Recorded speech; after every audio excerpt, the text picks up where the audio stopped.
주님께 영광 다스리시네 하늘 보좌에 앉으신 주님 주의 나라 임하셨네 이 땅 위에 주님께 영광.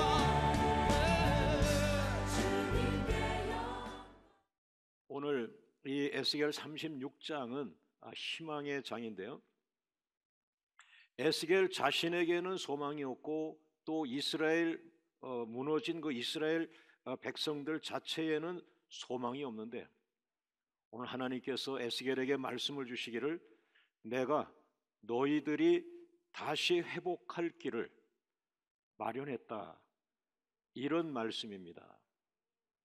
여러분 남편이 좌절하고 쓰러져 있습니까?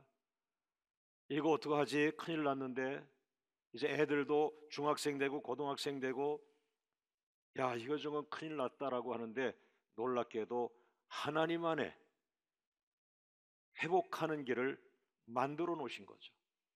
할렐루야. 오늘 여러분 모두의 말씀입니다. 또 이 교회를 향한 말씀이고 또 이 나라 이 민족을 향한 말씀입니다. 하나님은 회복을 원하시고 우리가 감당할 수 없는 회복의 플랜, 회복의 계획을 세워서 오늘 에스겔 36장에 숨겨 놓으셨죠. 그 중에 하나입니다. 새마음 비전이라는 건데, 그러면은 하나님은 이스라엘이라고 하는 나라와 예루살렘 그 성전을 다시 구상하는 그런 비전인데요, 그런데 새 사람 비전, 사람이 새 사람으로 바뀌어야만 하나님의 비전이 이루어진다는 거예요. 오늘 하나님은 여러분이 새 사람 되기를 원하고 있다는 것이죠. 그러나 하나님이 원하는 걸로 끝나는 게 아니라 하나님께서 말씀합니다. 너는 가만히 있어. 내가 너를 주도할 거야. 내가 너를 주도해서 내가 원하지 않지만은 내가 새 사람이 될 것이고, 내가 새 사람이 되었을 때 내 어깨에다가 세계 선교를 얹어줄 것이고 사명을 줄 것이고. 할렐루야. 자, 그러면 하나님이 준비하신 새 사람 비전 몇 가지 찾아봅니다. 첫째로 새 사람 비전 1번, 너의 모든 죄로부터 정결하게 하라. 시작. 너의 모든 죄로부터 정결하게 하라.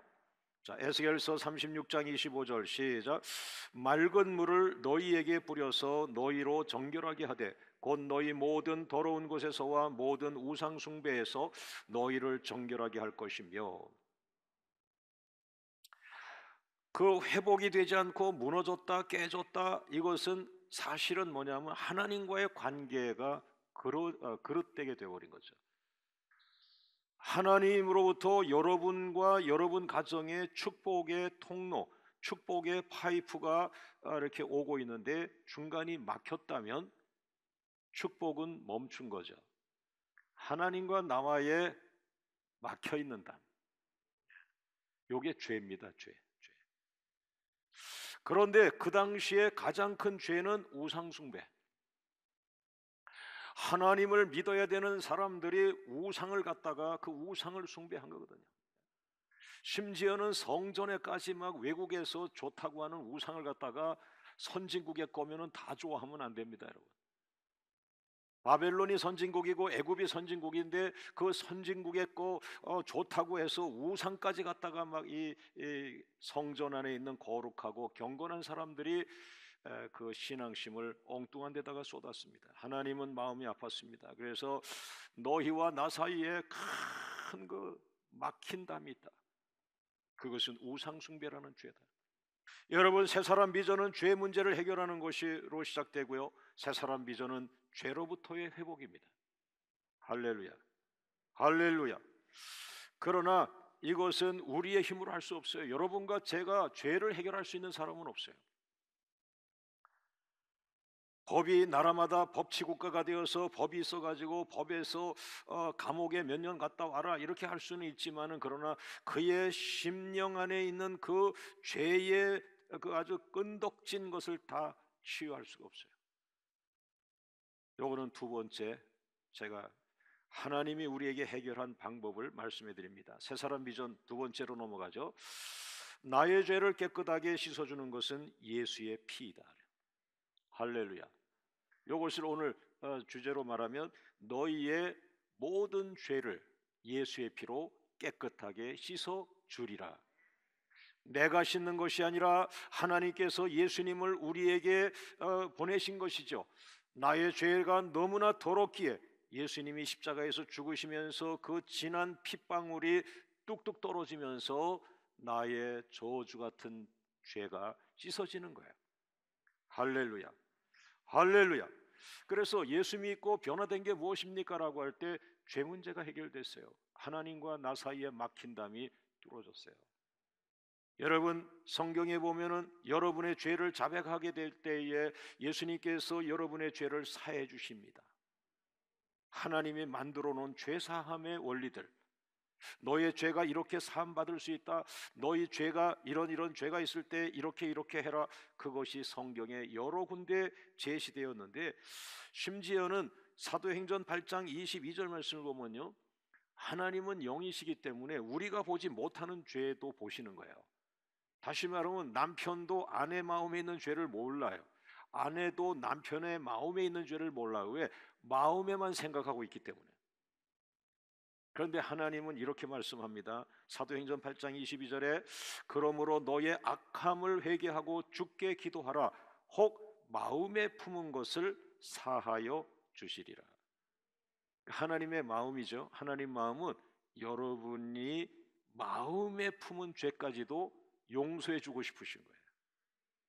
구하는 자에게, 기도하는 자에게. 할렐루야. 하나님, 예수님께서는 여러분의 죄에서 여러분을 죄에서 구원하시려고 이 땅에 오신 분입니다. 오신 목적이 여러분의 죄를 해결해 주시려는 거죠. 마치 하나님은 영이시라 우리의 죄를, 그걸 그냥 우리가 못 보는 죄도 다 보시는 거예요. 그래서 예수님을 우리에게 보내셨고, 우리의 죄 문제는 돈으로, 권력으로, 권세로 해결할 수 없는 거예요. 학력으로, 경력으로 이거 갖고 해결할 수 있는 게 아니에요. 그것은 예수님의 보혈입니다. 예수님이 그 죄가 너무 지독하기 때문에 하나님이 만든 죄사함의 방법 중에 완벽한 죄사함의 길은 독생자 예수님을 십자가에서 죽어 그 피가 제물되게 하셨고 내 죄값으로 지불하신 거거든요. 그 예수님이 나의 죄값을 피로 지불하는 순간에 내 죄가 사해지신 거죠. 할렐루야. 여러분, 제가 그림으로 좀 부족하지만 두 카트를 그렸어요. 한번 보세요. 제가 열심히 기도합니다. 그러나 죄는요, Jesus blood, 예수의 피, 예수의 핏방울로만 죄가 씻어집니다. 잘못 예수님의 보혈로 내 죄를 씻지 아니하고 제가 어마어마한 기도를 계속하면 그것은 죄사함으로 가기보다는 교만, 영적 교만으로 갈 확률이 많아요. 죄만큼은 예수의 피로. 한 방울 맞으면 그냥 갑니다. 자, 그 다음 두 번째, 여러분 가운데 예수의 피 한 방울 가지고 안 돼 이런 사람은 없을 거예요. 예수님의 피는 작든 크든 그걸로 그냥 그 자체가 이미 해결이 되는데, 제가 조금 더 강하게 어항을 만들어놨는데 여기가 이제 예수님 보혈로 가득 찬 보혈에 최남수 학생을 이렇게 매달아 가지고 그냥 집어넣어 버린 거예요. 퐁당, 머리부터 발끝까지 완전히 십자가의 보혈에 뒤집어 씌워져야 돼요. 내 머리부터 발까지, 내 심령까지, 내 뼛속까지, 내 영혼까지 구석구석에 예수의 피, 예수의 피, 예수의 피, 예수님의 보혈, 예수님의 보혈, 예수님의 보혈. 할렐루야. 여러분, 오늘 놀라운 예수님의 보혈의 은혜가 여러분이 만든 게 아니지 않습니까? 하나님이 주시는 거죠. 하나님의 은혜입니다. 하나님의 은혜입니다. 하나님이 만드신 죄 사함의 회복입니다. 할렐루야. 따라합니다. 너희에게 새 마음을 주리라. 너희에게 새 영과 새 마음을 주리라. 같이 읽어봅니다. 에스겔 36장 26절 시작. 또 새 영을 너희 속에 두고 새 마음을 너희에게 주되 너희 육신에서 굳은 마음을 제거하고 부드러운 마음을 줄 것이며. 할렐루야. 야, 하나님은 엄청난 계획을 세우셨어요. 사람은 생각도 할 수 없어요. 왜? 사람은 마음을 주도할 능력이 없어요. 그러나 창조주 하나님의 그 스케일답게 얘야 에스겔아, 두 번째 너희 민족이 새로워지려면 사람이 죄 문제 해결해야 돼. 그리고 죄 문제가 해결돼 그러면은 뉴 하트, 새 마음, 새 마음을 받아라. 마치 이 심장을 이식을 해버리는 것처럼. 그러나 심장은 눈에 보이는 우리의 육체의 한 부분이지만 이 마음은 지금도 누구도 정의할 수 없는 것입니다. 그 마음이 어디 있는 것인지를 잘 정의할 수가 없는 것이죠. 철학자들도 그 얘기를 할 수가 없는 것이죠. 그런데 하나님은 분명히 창조주 하나님의 시각으로 얘야, 죄 문제가 해결됐으니까 이제는 가장 중요한 게 마음이다.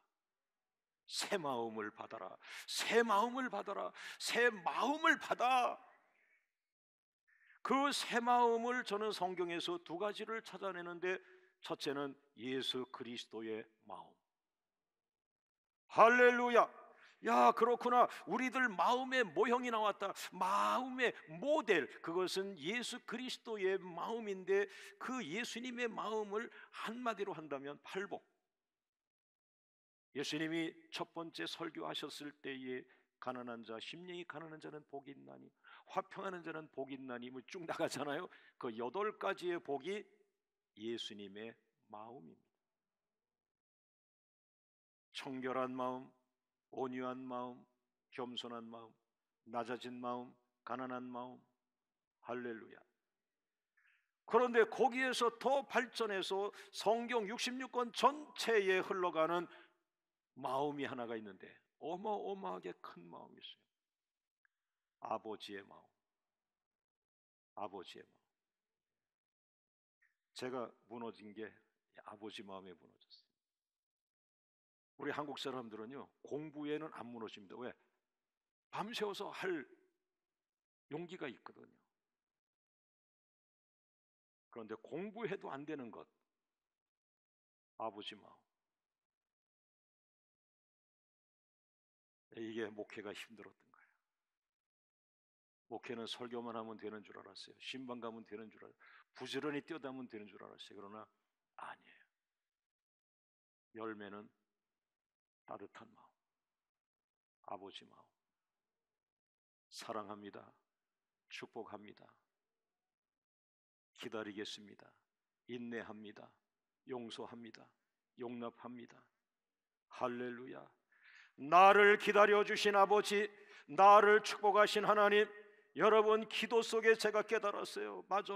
여러분 기도를 생각해 보세요. 권사님, 장로님, 여러분 기도를 한번 추적해 보세요. 여러분은 항상 주장했고 하나님은 항상 기다려줬고 들어주셨고 그때마다 격려해 주었고, 기도를 30번 하면 30번 나타나서 다 위로해주고 두려워하지 말라, 다시 일어나라. 수없이 기도 중에 나를 위로해 주신 아버지,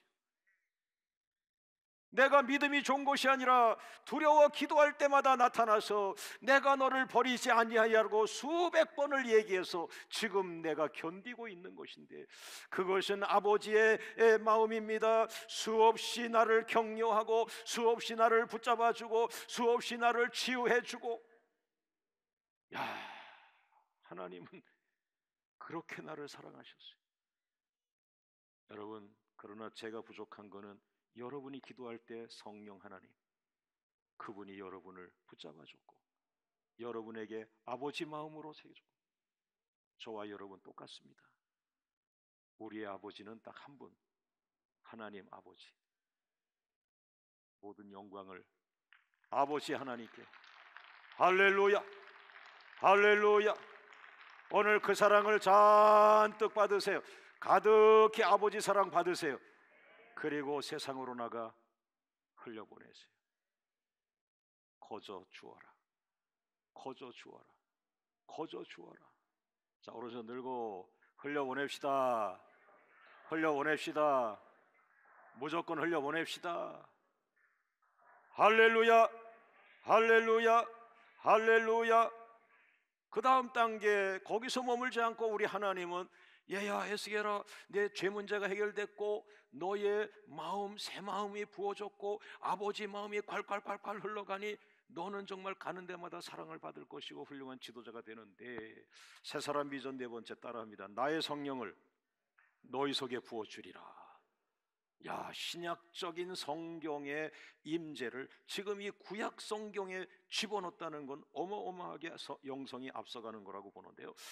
에스겔 36장 27절 시작. 또 내 영을 너희 속에 두어 너희로 내 율례를 행하게 하리니 너희가 내 규례를 지켜 행할지니라. 따라합니다. 내 성령을 내 속에 두리라. 신약 성경에 비해서 성령을 좀 약하게 표현하지 않았나 이런 생각이 들어요. 점잖게 표현한 거죠. 내 새 마음을 바꿔줬으니까 그 새 마음 속에 내가 성령을 부어서 내 안에 너를 인도하게 하리라, 너를 이끌어가게 하리라, 이렇게 표현할 수 있죠. 그런데 이것이 신약으로 넘어오면서 완전히 계시가 막 확확 열려가지고 성령이 조금 우리에게 알려진 것이 아니라 이 신약 시대는 똑같은 성령인데 뭐예요? 성령이 세례, 성령으로 세례를 받으라는 말이 나오고요. 물 세례 멈추지 말고 성령으로 세례를 받으라는 말까지 예수님이 직접 하셨고, 거기서 머물지 말고 성령이 때로는 바람같이 불같은 성령이 너에게 임할 것을 사모하라. 할렐루야. 그래서요, 12명의 제자와 120명 문도가 마가요한의 다락방에서 예수님의 유언을 붙들고, 아, 성령이 임하지 않으면 일하지 마, 성령이 임하지 않으면 전도하러 가지 마, 성령이 임하기 전에 예루살렘을 나가지 마, 안 된다고 해. 성령은 반드시 너희가 받고 가야 된다. 그 성령은 능력만이 아니라 그 성령은 너희의 모든 인격과 모든 그 플랜을 주도해 가시는 분이 하나님이시기 때문에. 할렐루야. 그 증거가 뭐겠습니까? 왜 성령이 에스겔 시대에는 조용하게 내 안에 들어와 너희 속에 영을 두리라 이렇게 표현했는데, 이것이 신약 성경을 넘어가면서 예수님이 승천하면서 동일한 성령이 이 120명에게 불로 임하기 시작했습니다. 야, 불이라는 건 뭐예요? 태워버리는 거예요. 너의 속사람, 너의 겉사람을 다 태워버리고, 또 불은 하나님의 임재를 상징하고, 할렐루야. 불이라는 단어에 거북해 하지 마시고 불은 하나님의 임재를 상징하는 의미가 있는 것이죠. 할렐루야. 그런데 12제자 중에 요한이라고 하는 제자가 별명이 무엇입니까? 보아노게, 우레의 아들, 소리가 큰 사람, 짜랑짜랑한 사람. 어찌 보면 소리만 클 수도 있겠죠. 그런데 이 소리가 큰 우레의 아들 보아노게 요한에게 불같은 성령이 마가 요한의 다락방에 임합니다. 그 후로 이 사람은 보아노게가 아닙니다. 보아노게라는 말을 그 다음에 한 번도 나오지 않았어요. 사랑의 사람. 요한복음을 기록했고, 요한 1, 2, 3서 사랑의 장을 기록했고, 요한계시록을 기록했고, 요한계시록에서는 하나님의 보좌, 하늘의 예배자들을 그가 환상으로 보는 신령한 사람. 요한 1, 2, 3서에 사랑하라 사랑하라 사랑하라 하나님은 사랑이라, 이것을 요한이 말했어요. 과거의 별명이 뭐예요? 우레노게, 소리 큰 사람. 내용이 없는 달구지가 소리가 크다 이렇게 표현하잖아요. 성령의 불을 받으면서 그는 소리가 크기만 한 사람이 아니라 그는 사랑의 사람으로 변화됐을 뿐 아니라 예수님의 사랑으로 가득하여 아무 제자도 말하지 않는 하나님은 사랑이심이라. 너희가 서로 사랑해야 하나님에게 속한 자라는 말을 하는 것이죠. 이렇게 해서 성령으로 완전히 요한이라는 제자가 신령한 제자로 바뀌어버리고 사랑의 사람 바뀌어버리고, 여러분 베드로 같은 사람 보세요. 베드로가 공부한 흔적이 없잖아요. 그런데 성령이 불같이 임한 그 이후에 베드로는 최초의 설교자로 등장합니다. 그래서 베드로가 막 설교하는 것을 그 율법학자들이나 제사장들이 뭐라 그랬어요? 저 사람이 언제부터 저렇게 말을 잘하냐. 깜짝 놀랐어요. 성령이 임한 거죠. 그런데 더 놀라운 사실은 그 찬양 중에 풀은 마르고 말씀은 영원해, 그 성경 귀절을 우리에게 주신 분이 베드로입니다. 놀랍지 않아요? 할렐루야. 교회를 핍박하고 살인하고 하던 사울이라고 하는 사람에게 불같은 성령이 아니라 그는 담의 색을 갖다가 예수님의 그 환상을 보고 말에서 떨어졌는데, 그는 더 이상 살인 공모자나 교회 핍박하는 고통스러운 사람이 아니라 뭐예요? 성령의 9가지 열매를 말하는 예수의 형상을 닮아가는 사람. 성령의 9가지 열매는 예수님의 형상입니다. 할렐루야. 오늘 설교의 마무리입니다.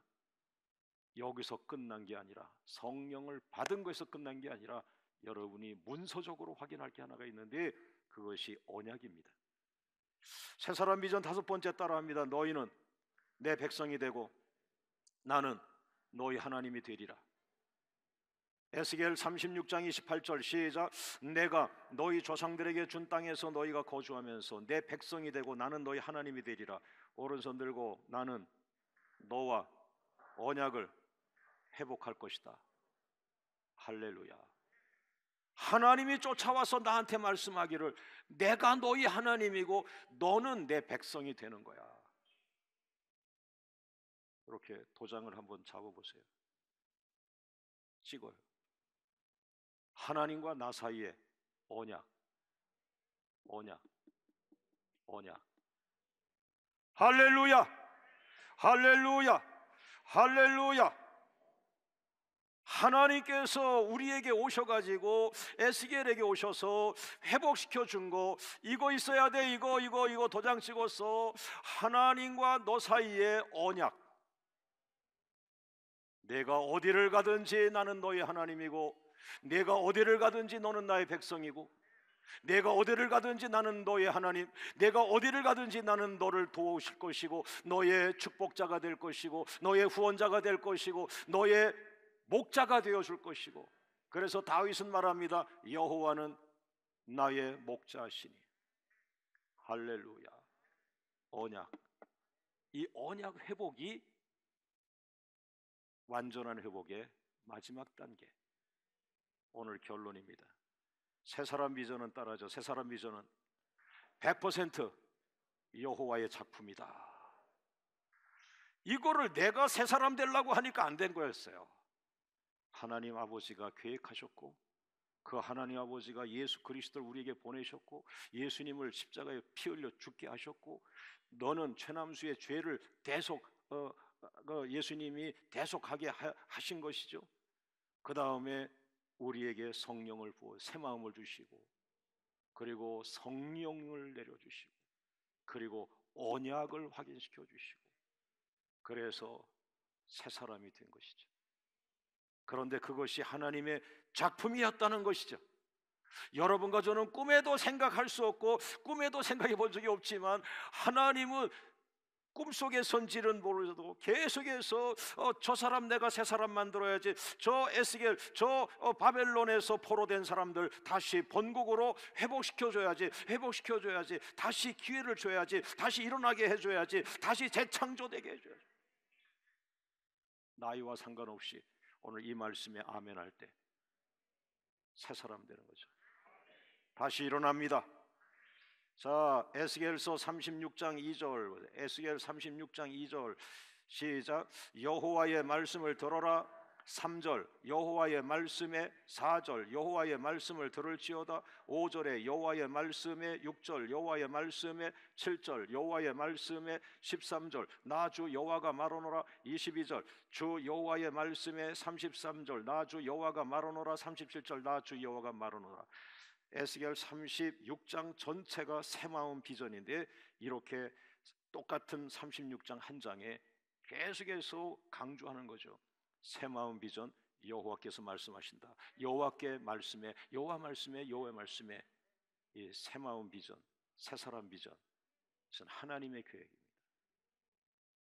여러분은 구원의 길을 못 찾아도 하나님은 여러분에게 구원의 길을, 만들고 계십니다. 그 하나님을 여러분의 주인으로 모셨으니 그것이 복이요, 그것이 은혜요, 그것이 만복입니다. 모든 영광을 주님께 올립니다. 할렐루야, 할렐루야, 할렐루야.